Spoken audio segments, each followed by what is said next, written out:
मैं कह रहा हूँ सुप्रीम कोर्ट का ऑर्डर हर्फ आखिर है और कोई समझता है इलेक्शन नहीं हो रहे हैं, नहीं होंगे, वो उस खाम ख्याल उसने जो डेट दे दी वो हतमी है, वापस नहीं ले सकते। और इलेक्शन होंगे, सिपा सालार आप देखिएगा नफरी देगा, क्योंकि सुप्रीम कोर्ट का हुक्म है।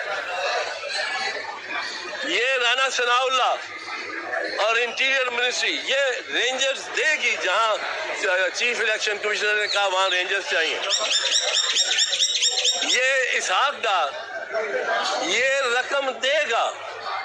ये नखरे करते हैं। ये एक दिन सुप्रीम कोर्ट ने बुला लिया ना, जरा आके हमें बताओ क्या किया, हिसाब बताओ, दिखाओ कौन से दिन 30 अप्रैल को इलेक्शन होने। सब मुलाजा होशियार खड़े होंगे और सुप्रीम कोर्ट के कोई नहीं।